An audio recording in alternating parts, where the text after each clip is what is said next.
Muy buenos días, muy buenas tardes, muy buenas noches, donde quiera que ustedes se encuentren. Escuchamos la canción de Aynur Doğan, Muchacha Kurda, que se kurdan. Relata ella la imposibilidad que tienen los kurdos de expresar su idioma y expresar sus costumbres y vivir bajo sus costumbres con libertad. Hoy los kurdos, siendo abandonados por Estados Unidos, están bajo riesgo de ser aniquilados. Y consideramos prudente al menos hacerlos conscientes de esa condición social que está acechando a este pueblo.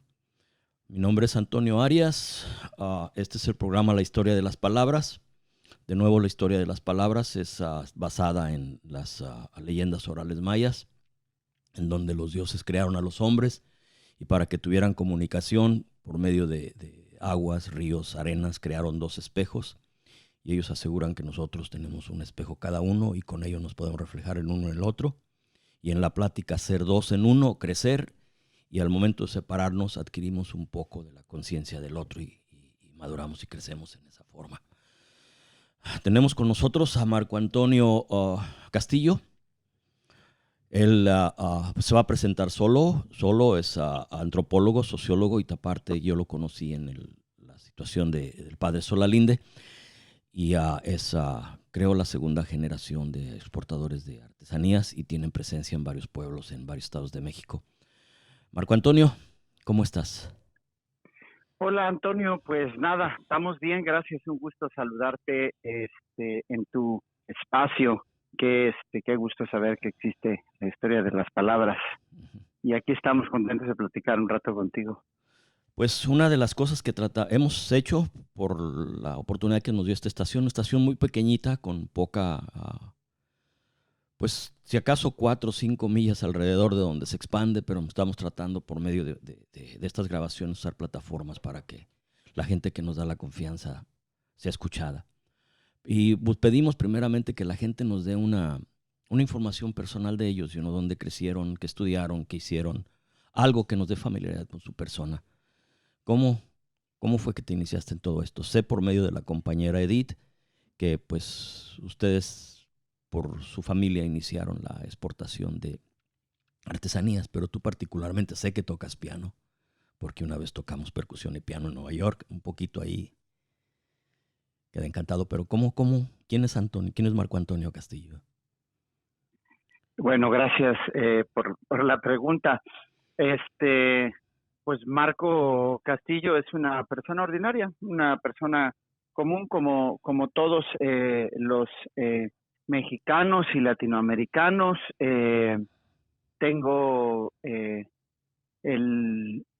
la fortuna y el gran desafío de ser mestizo. Tengo una herencia del pueblo originario. Mis abuelas fueron huastecos indígenas, hablantes de náhuatl. Mi padre es un hablante de náhuatl, de la lengua mexicana. Y también pues tengo un lado por allá michoacano, veracruzano, de que por allá llegaron también los güeros y pues así nada, nosotros, yo nací y crecí en la ciudad de Puebla y crecí en un espacio familiar muy integrado a la vida moderna, a la clase media, pero con fuerte arraigo a su origen. Crecí muy cercano a la comunidad y a la tierra de mis abuelos, y entonces producto de esa ambigüedad, de esa doble vida, podemos llamarlo, que significaba vivir en la vida urbana en la clase media la mitad del año y otra mitad y otra parte viviéndola en la comunidad de mis abuelos, me hice consciente de la existencia de las dos realidades de nuestro país, de nuestro México, y finalmente me resultó muy evidente que la dignidad, la honestidad estaba más cerca del pueblo en la montaña, y así fue como decidí orientar mis estudios y mi vida profesional a la antropología social. Soy licenciado en antropología social, y durante mis estudios pues fue una generación muy marcada por el zapatismo. Fue la irrupción del movimiento zapatista, del neozapatismo del 94, y vivimos muy de cerca toda esa lucha. La vivimos con mucha fuerza en las escuelas de antropología del país de aquellos años, y así fuimos construyendo nuestro pensamiento crítico, nuestro pensamiento a favor del reconocimiento de la dignidad y los derechos y la gran deuda de justicia con la dimensión y la vida de nuestros pueblos originarios en México. Y así empezamos un largo camino. Yo, desde que concluí la licenciatura, no me he dedicado a otra cosa que no sea el trabajo en las comunidades de origen. Para dejarlo claro a ti, al auditorio, jamás en la vida me he dedicado al comercio de artesanías, jamás he tenido un solo negocio lucrativo. Siempre, desde que comenzamos nuestro trabajo después de la licenciatura, hemos trabajado por vía de organizaciones civiles, organizaciones, colectivos comunitarios, autónomos, independientes, sin fines de lucro. Empezamos en el 2001 con una casa comunitaria en la montaña de Tlaxcala, allá en la Malinche, en los pueblos del sur de Tlaxcala, en una casa que se llamó la Casa Tequitilis, Casa de Todos los Barrios, que todavía hoy persiste, existe. Esa casita se convirtió y se desarrolló con la participación de las comunidades en el Centro de Atención a la Familia Migrante Indígena, y hoy cumple sus 8 años de existencia, si no mal recuerdo, y desde ahí se conquistó un modelo de trabajo que se convirtió en un movimiento de muchos pueblos. Las comunidades descubrieron que a partir de la organización comunitaria y de la reivindicación de su historia, de su cultura, de su lengua, pueden viajar y llegar a través de las fronteras a conquistar derechos como el derecho a la unidad familiar, como el derecho a poder viajar a los Estados Unidos. Hay una frontera que nos divide, que tiene muchas justificaciones legales, pero la realidad es que la verdadera frontera es la frontera de la discriminación y la ignorancia. Y nuestros pueblos empezaron a organizarse y empezamos a organizar actividades del otro lado en los Estados Unidos. Tú sabes y vives, Antonio, el hecho de que muchos de nuestros pueblos indígenas están partidos en dos. Vive la mitad aquí en los Estados Unidos y la mitad en México. Y a través de la cultura hemos logrado formar comités que viajan a los Estados Unidos a presentar sus proyectos, algunos de ellos productivos, que ahí son, algunos tienen artesanías, otros tienen, proyectos de teatro, proyectos artísticos, todos de justicia social, de promoción de derechos y de justicia local. Y así empezaron a viajar las personas hasta los Estados Unidos, y los comités se convirtieron en un modelo popular, y hoy lo que era un centrito en Tlaxcala se convirtió en 10 colectivos organizados en 4 estados del país, desde la montaña alta de Guerrero, pasando por Tierra Caliente hasta llegar a Puebla, Tlaxcala, Ciudad de México y Las Patronas en Veracruz. Es un movimiento de familias que con mucho esfuerzo y mucho trabajo logran levantar proyectos en sus comunidades y una vez al año llegar a los Estados Unidos. Y yo aquí desde hace un par de años estoy en los Estados Unidos trabajando con sus familiares. Aquí en Nueva York trabajamos con las familias mixtecas, nahuas, para que impulsen procesos de solidaridad con sus comunidades, y para que también se organicen para el desarrollo de actividades. Entonces, pues nada, aquí estamos en la lucha. Aquí andamos en estos trabajos, Antonio. Sí. Marco Antonio, desde que nos conocimos con el padre Solalinde en Washington, después en Nueva York, después nos hemos visto en otras partes, hemos platicado de mucho, pero realmente poco platicábamos con Marco Antonio, Marco Antonio que tú hoy me presentas. La compañera Edith, sí, a quien tú conocemos, ella me hizo saber que ustedes exportan artesanías para acá. Y igual que yo voy a la montaña de Guerrero, voy a distintos pueblos, traigo artesanías, trato de ver y promover la situación de los pueblos.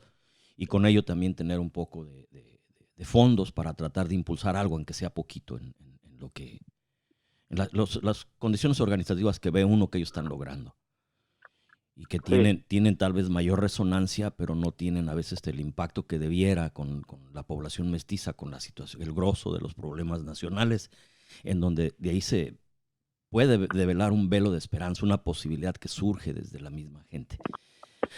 A mí, para tratar de también ponerme yo un poquito en perspectiva, en el tercer intento de terminar mi secundaria, nunca la terminé, mi segundo de secundaria, conocí un maestro de historia y él me trajo al mundo de las ideas. Ellos hacían mucho análisis socioeconómico y me llamó la atención de empezar a tratar de figurar el porqué de las cosas. Y en el correr de la vida, pues anduve de vago, tuve problemas de alcoholismo, distintas cosas que me llevaron no a distraerme totalmente de las ideas, pero no a comprometerme con ellas, no, o estar en ellas. Y Chiapas también me volvió a sacar a ver esta situación, el mundo de las ideas, las posibilidades que nos brindan. Y a ti parece que, al igual que a mí, Chiapas nos ha afectado en cuanto a nuestra posibilidad de desarrollar una visión propia y alrededor nuestro. Pero Apofán nos recibió en el Distrito Federal cuando fuimos con los abogados y también la primera vez que fui yo con los compañeros de Michoacán. ¿Qué es Apofán? sí, Antonio, APOFAM es la Asamblea Popular de Familias Migrantes y es básicamente la alianza de los distintos grupos y proyectos que existen alrededor del país, que comparten algunas propuestas, ideas y proyectos en común, que esencialmente han sido hasta ahora la necesidad de justicia para las familias divididas en comunidades de origen, en comunidades indígenas, familias divididas por la migración, los proyectos, el interés por los proyectos que generen arraigo en las comunidades de origen, que generen dignidad, y tercero, pues la reivindicación de los derechos de las mujeres. La mayoría de las personas que se quedan son mujeres, la gran mayoría de las mujeres que encabezan la lucha de la APOFAM. Entonces, ese es el proyecto. Y de aquí en los Estados Unidos lo que se ha conformado es lo que llamamos la Red de Pueblos Transnacionales, que es una red también de comités comunitarios de indígenas viviendo en la costa este, en el área de Nueva York. Eso es. Sí, la creatividad humana juega un papel para tratar de dar esperanzas económicas, ¿no? Y creo que tú tientas a todos estos pueblos con su creatividad y tratas de que tengan también una salida y una esperanza con ellas. ¿Qué tanta variación hay o qué tan importante es esta creatividad, esta forma de expresión que tienen los pueblos? Híjole, es una pregunta muy importante, Antonio. Mira, yo creo que precisamente la creatividad de nuestras comunidades, es más, yo lo diría, el derecho a la creatividad ha sido profundamente castigado por la imposición y el dominio cultural histórico de Occidente, y y es una de las cosas que menos se honran en la narrativa de nuestro país, México. Parece que el indígena está condenado a ser pasado, a ser folclore, a ser ignorancia y pobreza, y en realidad ejercer el derecho a la creatividad, a la innovación, a la propuesta, a la vanguardia, a la dirección, al liderazgo, pareciera que está cancelado para los pueblos. Y bueno, pues por supuesto que este proyecto de la APOFAM busca mucho impulsar esto, impulsar la autogestión, el liderazgo, la capacidad y la organización social comunitaria de nuestros pueblos, pero pues implica enfrentarse a varios desafíos, implica desde enfrentarse a las resistencias en casa hasta hacerse enemigo del presidente municipal a veces y enfrentar a fuertes cacicazgos que se resisten.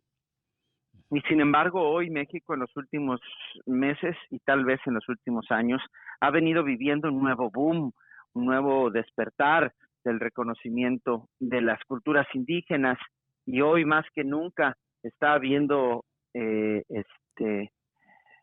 espacios en los medios, en las actividades, en la agenda cultural del país para la promoción de lo indígena, pero siempre se está corriendo el riesgo, otra vez, de promover a un indígena que ya no está y de negar al indígena vivo, al indígena actual y a sus ideas contemporáneas.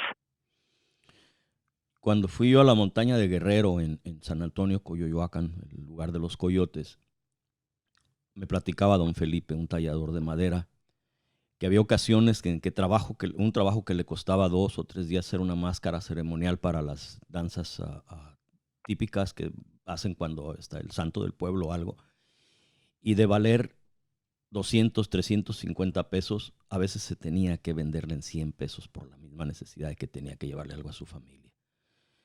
Y toda esta creatividad, Claro. y toda esta creatividad generalmente es explotada por las condiciones locales o, como tú decías, por los caciques.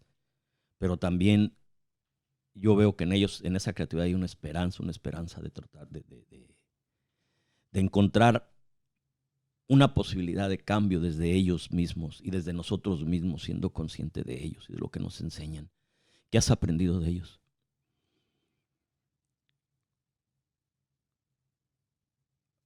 Por supuesto que sí, Antonio. Los pueblos son el ejemplo, para mí, son el ejemplo más grande de resiliencia, de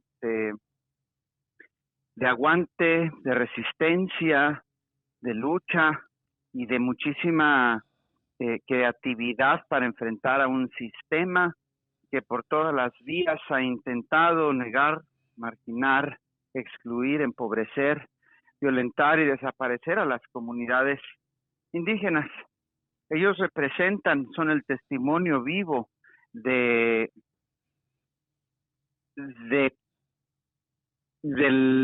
las posibilidades de otro mundo, por decirlo de manera concreta. Vivimos una revolución interrumpida en México y yo incluso diría que la lucha de la conquista todavía persiste el día de hoy.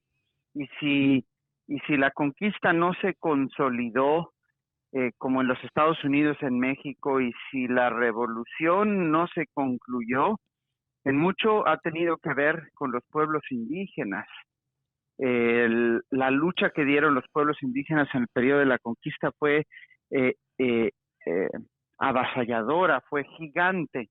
Y mucha gente en nuestra historia y nuestra narrativa, Toño, se dice que llegaron los europeos a conquistarnos, y yo siempre trato de matizar esa declaración porque los pueblos europeos, los conquistadores, lo que hicieron fue traicionarnos, engañó al pueblo originario, que era un pueblo que tenía un pacto entre todas las tribus, desde el norte de Canadá hasta el Perú y más allá, un pacto de paz, un pacto de coexistencia, de convivencia, que solo estaba sostenido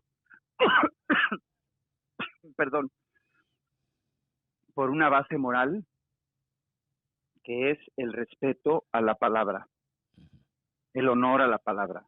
Cuando el europeo llega y extiende su mano mientras tiene escondida el arma, obviamente engaña y le hace creer al indígena que le ofrece un futuro promisorio cuando en realidad le otorga la muerte, o al menos el intento de la muerte y el genocidio.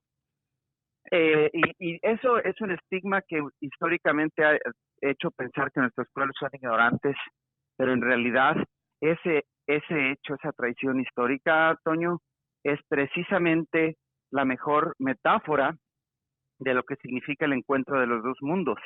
Un europeo, una cultura occidental totalmente pragmática, plástica, obsesionada con el dominio, sin contenidos morales, sin mucha historicidad, sin mucha historia, contrastado con un mundo de mucha conocimiento milenario, de mucho entendimiento del operar de la vida humana como parte de un ciclo más grande, de un ciclo de la Tierra universal. Y bueno, pues a final de cuentas, hoy en el 2019 cada día es más claro que el que perdió la batalla fue el europeo, y los que perdieron la batalla han sido todos los que han respaldado ese movimiento que por todos estos siglos han sido pues de mucha violencia. Y así sucede hasta el día de hoy.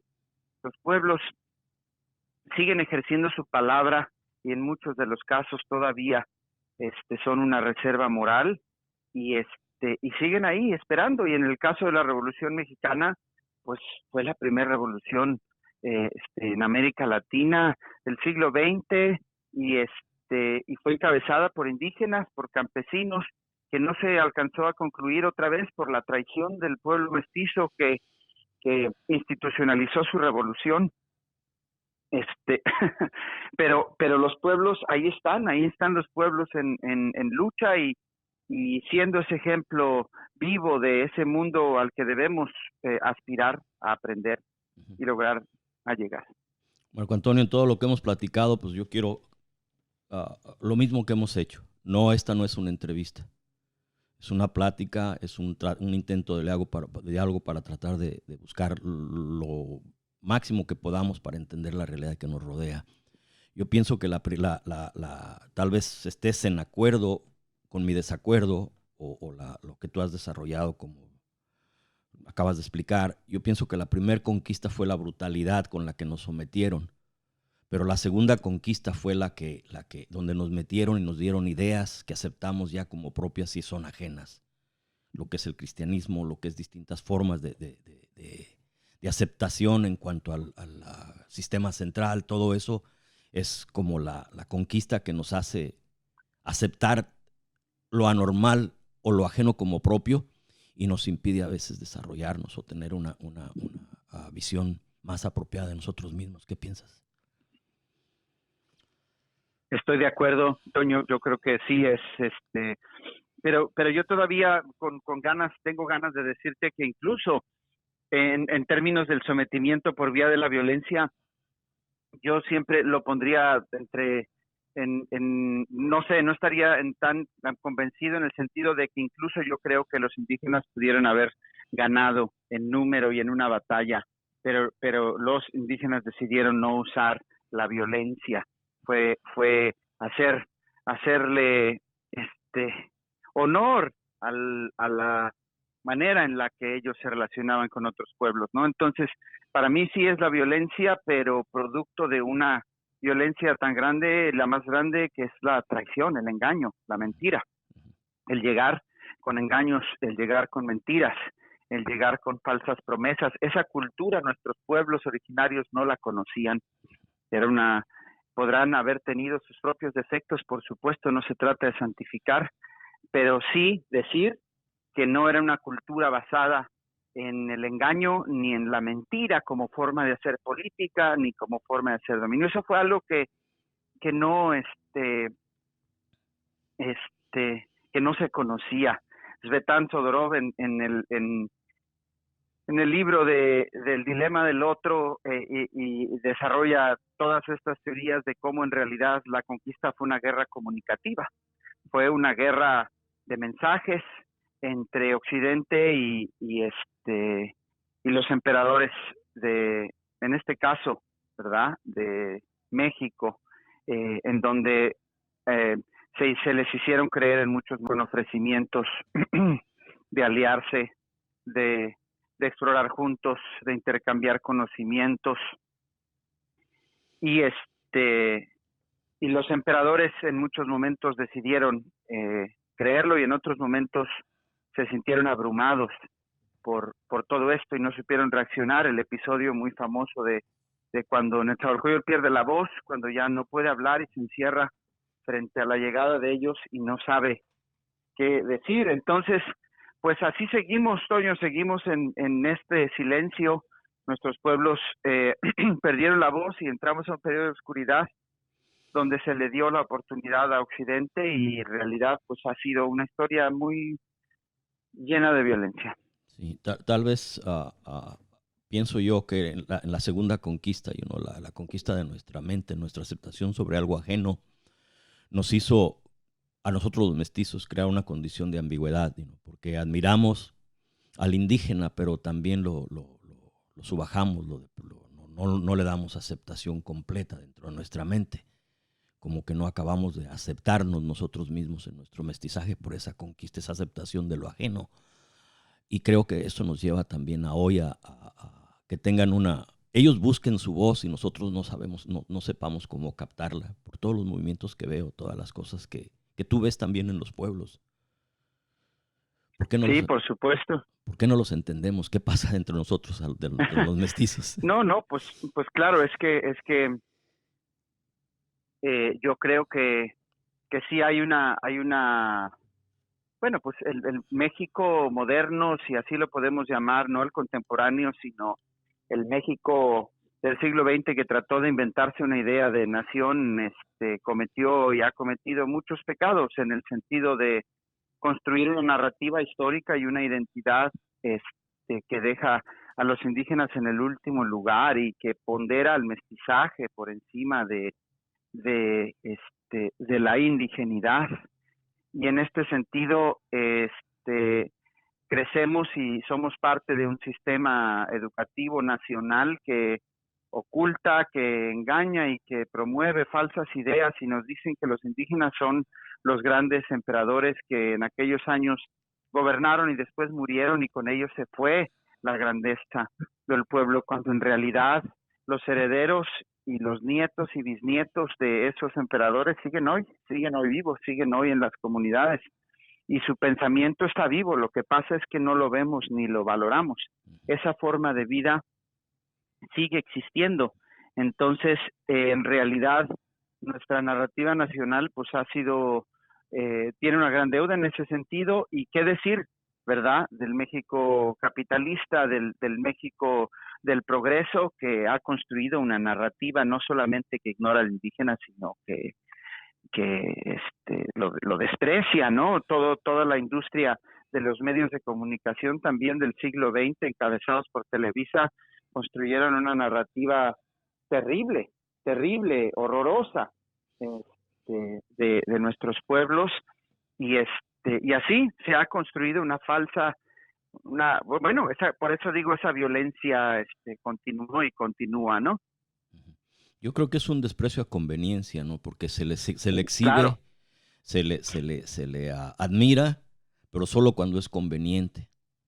Claro, por eso es la narrativa del indígena muerto, claro, porque el muerto sí, ese sí hay que reivindicarlo.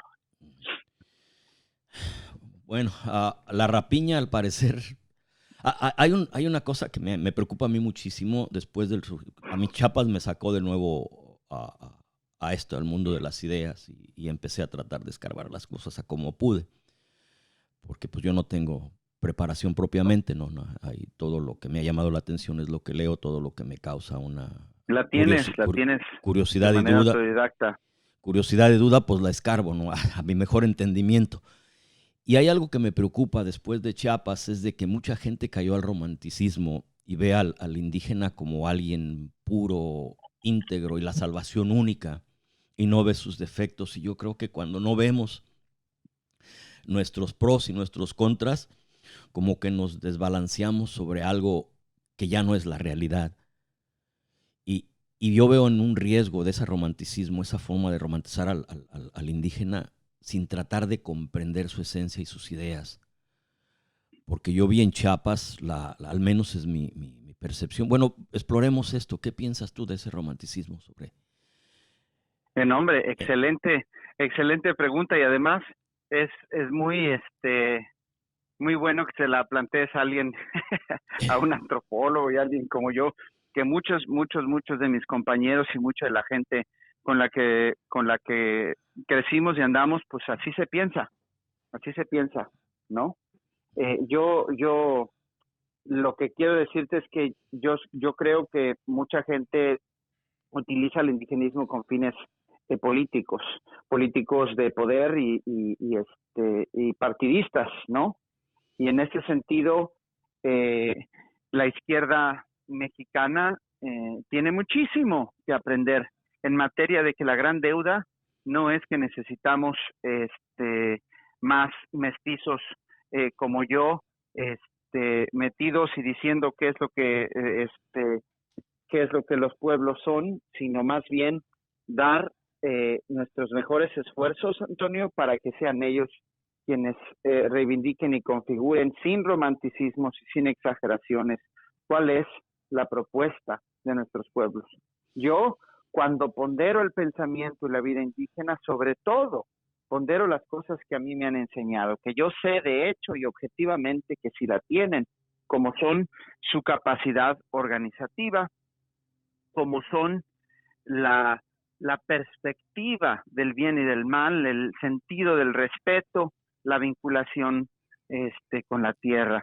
Pero tal como sucede, Toño, con cualquiera de nosotros, contigo, conmigo y cualquiera que escuche este programa, pues la población indígena ha sido, por supuesto, expuesta al mestizaje, a la perversidad de un sistema que promueve la violencia, el individualismo, el capitalismo y la corrupción como forma de éxito, y muchas de nuestras comunidades hoy están llenas de líderes indígenas violentos, abusadores. Hay fuertes problemas de machismo, de alcoholismo en nuestras comunidades, por supuesto. Y ahí todo eso es una consecuencia de todo el caos, ¿verdad? De toda la crisis que resulta de de, de esta idea de impulsar un nuevo México parecido a Occidente y alejado ¿no? Yo no puedo decir, y no me gustaría decir, que ya México en realidad perdimos la oportunidad de reivindicarnos como un pueblo indígena, y más bien una parte importante de la población indígena ya se venció frente a un sistema dominante, pero sí creo que hay una batalla muy fuerte en donde lo mismo hay comunidades que lo hacen. Y bueno, pues mira, por ejemplo, es muy interesante para mí y es justamente donde yo sitúo mi trabajo. Es justamente en esta batalla que se libra al interior de las comunidades sobre cómo integrarse al capitalismo, ¿verdad? Cómo integrarse al mundo contemporáneo, cómo ellos mismos no desean quedarse en la marginación o en el silencio. Algunos de ellos lo hacen reivindicando luchas históricas y manteniéndose en la resistencia. Otros tantos lo que han hecho es buscar integrarse al sistema mundo, pero con un fuerte sentido del bien, como pudieran ser los migrantes o incluso algunos de los pueblos de Guerrero que han sido obligados a participar del cultivo de la amapola, pero también hay otros que han decidido integrarse al sistema con todo y en contra de su propia tradición y su historia. Hay comunidades fuertemente fuertemente violentas. Entonces, pues nada, yo a final de cuentas lo que creo es que hay una deuda gigante con los pueblos. Creo que hay una deuda gigante y hay mucho que aprender de su herencia y su tradición. Pero eso no significa que no hay nada que aprender de otras formas de pensamiento y de ideas. En lo que he platicado con los compañeros y compañeras de Guerrero, principalmente con quien más he platicado son con los de la PCP, la Policía Ciudadana y Popular, la Coordinadora Regional de Seguridad y Justicia. Ellos intentan lo más que pueden no tener dependencia del Estado, hacer las cosas dentro de sus limitaciones y se han mantenido un poco más sanos y con menos influencia y control del Estado, como desafortunadamente le pasó a la Coordinadora Regional de Seguridad y Justicia, ¿no? La Policía Comunitaria. Y ellas, al menos una comandante, me hizo saber de que al interior de la familia hay mucha violencia contra la mujer y son cosas con las que ellas como mujeres y con esa organización están tratando de atenuar. Y varios proyectos en donde la gente se encuentre a sí misma y no busque tratar de tener dependencia en el Estado y buscar su propia coherencia. ¿Qué has visto tú de esto? También ahí en las comunidades donde tú trabajas o donde tú tienes Sí, por cercanía, supuesto, como, esa... como yo te decía hace rato, Sí. pues muchas de las luchas de las compañeras de la Asamblea Popular de Familias Migrantes empieza desde su propio espacio familiar, desde su propia casa. Las mujeres que encabezan esta lucha son mujeres que quieren llegar a Estados Unidos para poder reencontrarse con sus familiares, reencontrarse con sus padres o esposos o hijos, y en su proceso de lucha pues se encuentran con dobles o triples oposiciones que los hombres, ¿verdad? Porque se enfrentan a veces a sus propios familiares o muchas veces, por supuesto. Ahora, en ese sentido, creo que es importante siempre decir que la violencia que prevalece, incluyendo el alcoholismo u otras adicciones en nuestras comunidades indígenas, no necesariamente tienen que ser vinculadas a que eso es el pensamiento indígena, ¿verdad? Porque todo eso son indicadores de un estado de neurosis y de crisis en las que se encuentran nuestras comunidades históricamente, ¿verdad? Es decir, este no era el pensamiento, por ejemplo, de aquellos años, o de Pues o sea, previo a la conquista, la claro, marginación, el pillaje de sus territorios, el así es, robo, la violencia contra así ellos es, para robarles lo que tienen, es uno de los factores que provocan todo este tipo de situaciones de así es, desesperación que se vierte en el más totalmente, débil dentro de la familia, ¿no? así es, Nos sucede a nosotros también en las ciudades, ¿no? Es una relación social y es donde tal vez tú y yo tengamos tal vez acuerdos cuando platicamos y hay supuestos desacuerdos que terminamos teniendo muchas coincidencias. Yo traté de trabajar con a Sergio Campo, un abogado de México que se especializa en mediación, dos temas, el monopolio de la violencia y el manejo de los comunes, la gobernanza de los comunes de Eleanor Armstrong, en donde implica que el monopolio de la violencia se le da al Estado para que medie y no para que oprima. Y al Estado, al perder vigencia, nos da derecho a nosotros a tener formas de defensa propias. Y en lo de Armstrong fue una contestación a Verdin, a la tragedia de los comunes, en donde ella implica que las comunidades originarias, las comunidades que viven dentro de donde están los recursos, son las más apropiadas para cuidar los recursos y crecerlos y estar al tanto de ellos, más que el Estado o el capital. Pero a hoy, al parecer, el camino es ese, el cuidado de nuestros recursos y de nuestras formas de vida, tanto como regiones como nación. Y lo que tú me estás diciendo, que ellos se tratan de integrar a un sistema, o se intenta integrar tal vez por la asimilación que hemos sufrido, a un sistema que está conllevando a la destrucción de lo que necesitamos cuidar en beneficio común. ¿Qué piensas tú de esto? ¿Cómo lo plantearías tú? ¿Dónde está nuestra no, estoy responsabilidad de todos? completamente de acuerdo. Es una excelente pregunta, Toño, porque mira, yo creo que nuestro México hoy, 2019, el monopolio de la violencia y más allá, diría yo, la legitimidad del Estado mexicano está muy, muy, muy, muy en riesgo, muy vulnerable. El federalismo nacional está en riesgo y también incluso, aunque sea un proyecto presidencialista, también está en riesgo la viabilidad del proyecto de país. Y una de las razones, obviamente, para esta crisis son la violencia. Y esta violencia es un indicador de otra cosa de la que se habla poco, que es esto que tú estás hablando. Esta violencia es un indicador de cuán separado nuestro país está, de cuán dividido está, de cuán incompleto y cuánto en crisis y qué mal está el pacto social fundacional de nuestro país. Tenía Es yo, una tenía yo Marco de un Antonio, pésimo acuerdo, dime. tenía yo Marco Antonio, no sabía dónde empezar o con qué empezar. Y traté de poner la canción de Ainur Dogan sobre Muchacha Kurda para Sí, ejemplificar un sistema en sí que se está desmoronando. Y al igual que el Imperio Otomán, la Rusia imperial, el Imperio húngaro-austraco se cayó haciendo y dejando un desastre social, pero de grandes proporciones, y era más que nada regional. Hoy tenemos un problema global con un sistema y una relación social que está en abierta decadencia, y lo único que lo está sosteniendo es la mentira de la democracia, que ya no es creíble, y una violencia inmensa.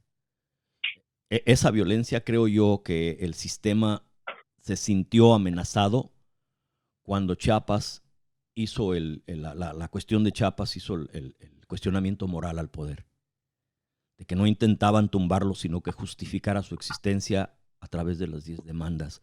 Y eso el sistema lo percibió como un alto riesgo y se preparó para la violencia inmensa en contra de las poblaciones. No creo que esto sea un problema solo de México, pero desafortunadamente, como que la educación, la forma como nos han llevado a aceptar lo inaceptable y verlo como normalidad, la ley y el orden que no se equipara al principio de la justicia y que lo ha abandonado. El trabajo de Weber sobre el monopolio de la violencia, donde al Estado se le da ese potencial, esa potestad sobre nosotros, pero para mediar, no para apabullar o robar. Y en ese sentido los estados han perdido vigencia, pero ¿cómo podemos recrearnos? ¿Qué piensas? ¿Dónde? Sí, bueno, para mí ahí está lo interesante, para mí está lo interesante de lo que estás hablando, Toño. O sea, realmente yo no creo que haya que recuperar la idea del Estado federal. Yo creo que hay que ampliar la discusión sobre el reconocimiento de que, ampliar la discusión de que todo Estado conlleva una fuerte historia de violencia, ¿verdad? Casi todos los estados nacionales están montados sobre pueblos, o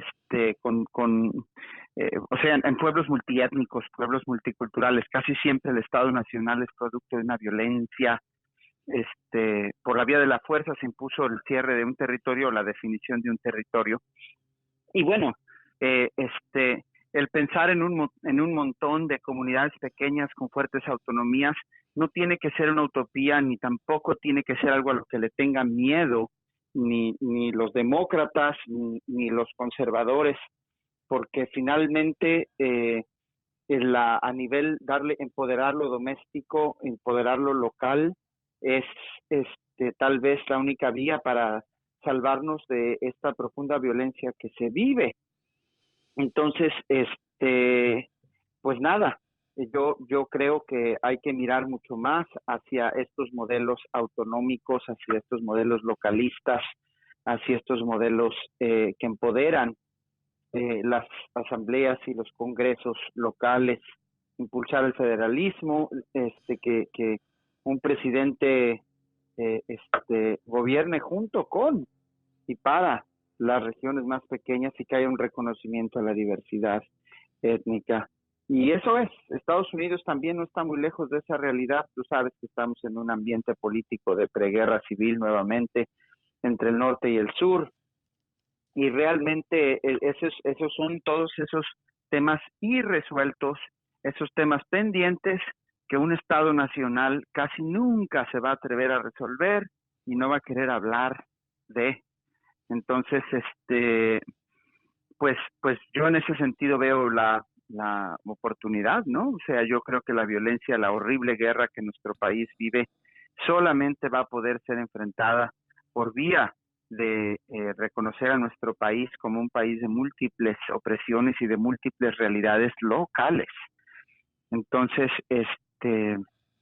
pues a ese nivel hay que trabajar. Si no se da la discusión de lo local, nunca nuestro país va a entender por qué un Culiacán va a vivir lo que vivió en los días pasados. Yo pienso que el espíritu humano no renace de todo este tipo de situaciones que le impone su intento de control. Yo veo en la teología de la liberación una forma y una contestación a lo que se hizo en Brasil al Estados Unidos ordenar el asesinato, básicamente, de su presidente. Y Pablo Freire tuvo que huir, escribió la pedagogía del oprimido, e influenció a Gustavo Gutiérrez para concretizar la visión de Cristo al lado del pobre. Los zapatistas traen esta cuestión de, a Lábalas con Aristide. A los zapatistas traen esta cuestión del cuestionamiento moral. La policía comunitaria en Guerrero crea un sistema de justicia alterno que finalmente es socavado tanto al interior, no completamente, el proceso está ahí, pero la posibilidad se muestra desde todos estos espacios donde el espíritu humano muestra su renovado esfuerzo por liberarse, pero como que no nos encontramos, como tú decías tú, no nos atrevemos a iniciar una plática incómoda, no nos atrevemos a ver el riesgo que tal vez mucha gente inclusive me condene, que se tiene con Obrador al crear un ícono y no tomar la responsabilidad propia que nos corresponde como miembros de una nación y como miembros de una familia humana. Como que buscamos una forma de eludir cómo confrontar y cómo llevar a cabo una decisión y una plática incómoda. ¿Qué piensas? ¿Cómo la iniciamos? ¿Qué hacemos? ¿Estoy equivocado? No. Yo justamente creo que, mira, yo creo que Andrés Manuel López Obrador, presidente de México, tiene hoy una fuerte legitimidad para promover estas discusiones. Yo creo que, por supuesto, que hay un grave riesgo en impulsar figuras con idealizadas con tanto poder y carismáticas que a lo mejor al final, lejos de resolver el problema, van a otra vez a agravar esta idea equivocada de que la única manera de hacer viable a México es por vía de un presidente fuerte, y porque sin un presidente fuerte lo que tienes es una balcanización, tienes una un separatismo en potencia, y perder ese miedo y más bien impulsar a un presidente, que el presidente con su legitimidad tenga estas conversaciones difíciles, que promueva, que use su poder para devolverle al pueblo lo robado, a los estados sus autonomías, reconocer el derecho de los pueblos a su autonomía, y es ahí donde va a estar el gran pendiente. Si usa su presidencia para reivindicar la figura del presidencialismo priista, si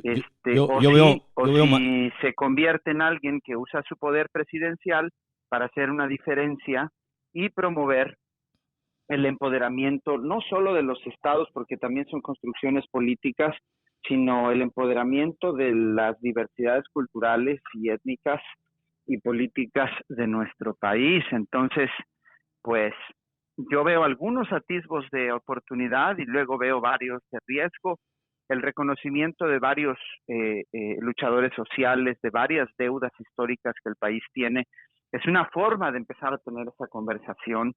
El reconocimiento de algunos derechos de los pueblos, del simbolismo de los pueblos, pero al mismo tiempo pues de pronto aparece como un presidente que impone proyectos desde su escritorio y convierte en enemigos al que se le opongan, un presidente que tiene fuertes problemas para dialogar con la oposición, y bueno, pues ahí... El tiempo está ya limitado, pero yo veo un riesgo en todo esto, porque históricamente la figura del ícono lo que crea es una dependencia entre un salvador y un pueblo que quiere ser salvado, y el pueblo evade su responsabilidad y el ícono pierde piso. Pero todo depende de la pedagogía del ícono, Toño. Si él la usa bien, ¿a poco no puede haber un es más que tiene que haber un contrapeso, tiene que haber un pueblo responsable que lo cuestione y para que no pierda piso, porque no tener lo que tú estabas diciendo, un cuestionamiento que se le lleve a cabo, empieza a ser una imposición desde sí mismo a los demás, y los demás lo aceptan sin contrapisa, y eso es un riesgo grandísimo, y más como estábamos hablando con la situación de Eleanor, la gobernanza de los comunes, Eleanor Armstrong, sobre la necesidad que tenemos de manejar y recapturar nuestros recursos para bien común, y lo que él está haciendo hasta cierto punto no llega a ese extremo. Yo a mucha... Estás haciendo una apología de la democracia, Toño. A final de cuentas, estás siendo muy prodemócrata, pero lo entiendo y lo respeto. No, yo creo en la democracia como principio. Yo lo que no creo que esto que nos venden es democracia, es un juego de números. Ya, pero entonces déjame preguntarte nada más. Yo sé que ya no hay tiempo, pero te pregunto, ¿cómo es que en un país como Estados Unidos, donde hay un contrapeso tan fuerte y donde hay un pueblo tan participativo y activo, al menos un sector de él, políticamente, tienes a la cosa más horrible en la presidencia y no se va a mover? Es en lo que te digo. ¿De qué sirvió? Es en lo que te digo en la cuestión de lo que es la democracia y lo que es el juego de la democracia. Los principios son inalcanzables. La democracia como principio siempre tratamos de mejorar en ella y es un diálogo social donde hay responsabilidades mutuas y conjuntas. Aquí con la democracia que nos han vendido hay básicamente la selección de quién te va a oprimir y cómo y bajo qué condiciones. Sea con un guante de terciopelo o con un guante de hierro. Pero la gente a través del proceso educativo, a través de la asimilación, perdió cuestionamiento y solo actúa en un falso principio, al igual que toda la estructura de gobierno. Y tenemos que llegar al punto en el que la conversación sea bien, lo que implica la democracia, de todos por todos y para todos. Eso implica una responsabilidad mutua en donde no le das el derecho a alguien a venir a oprimirte sin que en alguna forma sea destituido o sancionado o en alguna forma rectificado. Eso no existe en esta tan cacareada democracia, en lo que no es el principio de la democracia. Es un juego de dominio social, no es la democracia. De acuerdo. Pues mira, yo la democracia en la que creo no es en una democracia occidental de contrapesos y debate político, sino yo creo mucho en una democracia de principios éticos y de principios morales, donde un presidente puede gobernar mandando, obedeciendo.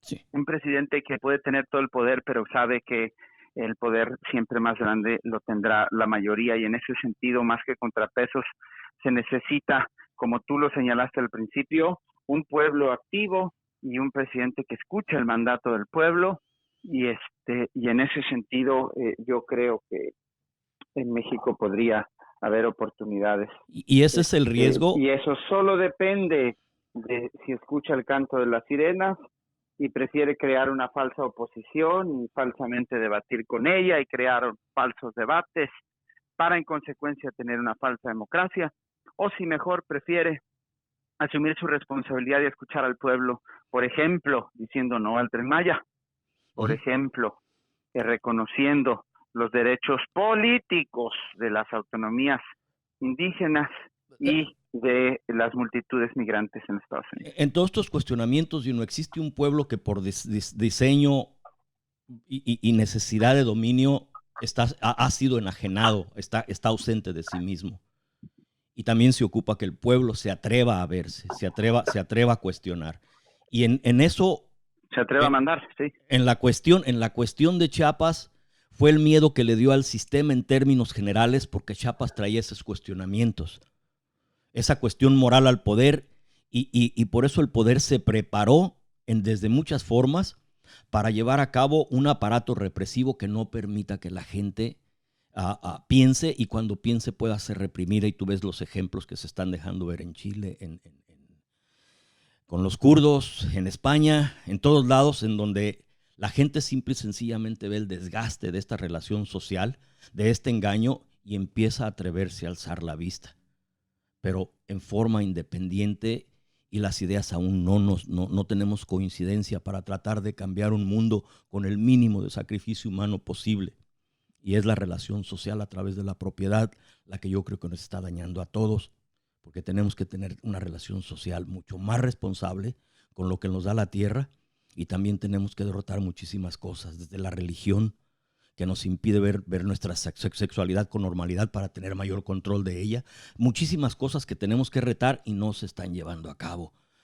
Últimas palabras, sé que no te doy chance de contestar, pero el tiempo ya se nos echó encima. No hay más palabras, hablamos harto y suficiente. Solo te agradecería la oportunidad del diálogo. Es muy bonito tener este espacio, y qué bueno que lo haces, que lo tienes y que dure mucho tiempo. Pues esta es la historia de las palabras, es el intento de ver cómo en nuestras diferencias nos reflejamos, hacemos uno en la plática y tratamos de crecer el uno con el otro. Porque parte de mi preocupación es tratar de figurar qué y cómo y por qué pensamos como pensamos. Qué es lo que a veces nos impide, a liberarnos a veces de pensamientos que nos atan. ¿Qué piensas? ¿Qué hacemos? De acuerdo. ¿Qué sigue? Gracias. A la orden y pues me encantará continuarla otro día. Pues un poco accidentado las otras veces que lo intentamos, ahora por este medio en donde la estación pues tiene sus limitaciones. Estamos en un sótano y a veces la comunicación era muy precaria, ahora la estamos grabando para tratar de tener una mayor condición de plática entre nosotros y esperar que las diferencias no nos dividan, que tengamos suficiente madurez como para todos encontrarnos y tratar no de buscar que uno gane, sino que en mediación, como el ser mítico de Iki Botán de los pueblos orales de los mayas, busquemos caminar a lo interminable, aunque esto sea muy escabroso, pero que no tengamos miedo en ello, que no busquemos caminos fáciles. Marco Antonio, gracias. Últimas palabras. No, nada, gracias. De nuevo, hemos platicado por mucho tiempo y muchísimo gusto, Marco Antonio. Vamos a seguir platicando. Y gracias, muchas gracias. Sí. Bueno, esta es la historia de las palabras. Muchas gracias por su atención. Y de nuevo, tratamos de figurar por qué pensamos como pensamos. Gracias.